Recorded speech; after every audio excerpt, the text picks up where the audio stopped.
What do you see as a challenge right now? What is a challenge that you're facing as you're looking at, your big dream, either business, professional, or personal, or both? I would say my biggest challenge is to, stay present 100% of the time, which is, impossible. Well, it's not impossible, but it's still a challenge.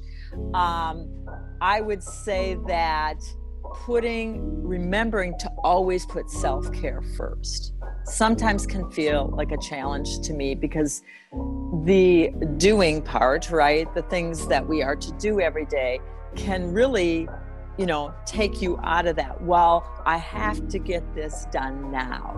And then pretty soon you don't get to exercise, or pretty soon you don't, whatever, you don't spend that time with you. Carving out that sacred time, even if it's 5 minutes, can pay dividends for your day. And that's one of the things my soul sister and I do, is offer a lot of ways to connect with self in the energy that we know to be changing so rapidly. So, for instance, today is a huge gateway. It is huge gateway energy. Well, what does that mean? The mind will say. Well, I would invite you to just take a breath and feel it. Feel it in your body. A while back, it was shared with me, your body is your truth-o-meter. It knows truth. So, I'm going to kind of turn this around. I know you're the interviewer, but I'm going to ask you, how would you feel, Monica, if you knew that no one could ever lie to you again? Wow, that would be a real sense of freedom for me, because then I would just know that everyone's telling the truth all the time, and I perceive the truth all the time. And wow, that would be interesting for sure. It's a powerful question, is it not? Yeah. Because a lot of our fear, our unconscious fear, comes from that. Because we've had so many experiences of betrayal, of rejection, of told, oh, we made a stupid decision, or whatever. But the more you learn to commune with your vehicle, and I keep calling it your vehicle, your body is not you. And a lot of people still haven't done that. Your body has a personality of its own. If you talk to it, sometimes I use this metaphor. I said, what if your body is like a mobile home? Okay, you moved into it, well, fill in your age. I had my birthday yesterday. How many years ago? And I said, how well do you know that?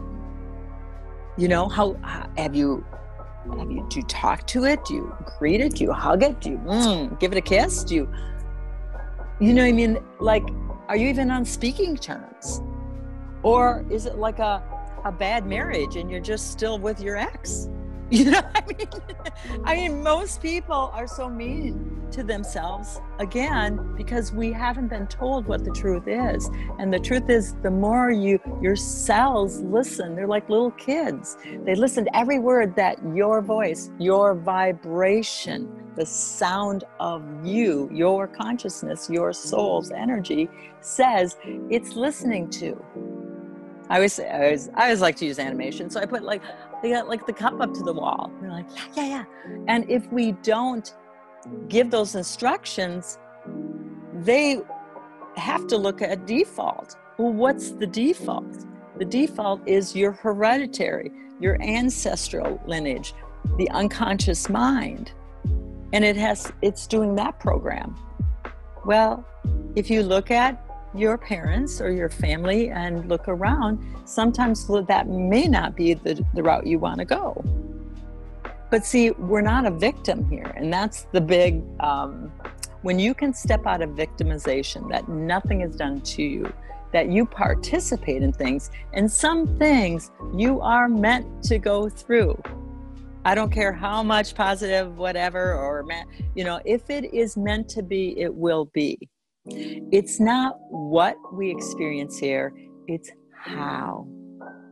Given this is true, whew, I have a lot of emotions about that. I feel angry. I feel worried. I feel lonely. Acknowledging that, working with that energy, then that brings you into this clarity of, well, given that's true, how do I want to proceed here?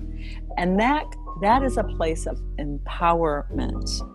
That is a place of being clear, and you're not making reactive choices or decisions. You are responding.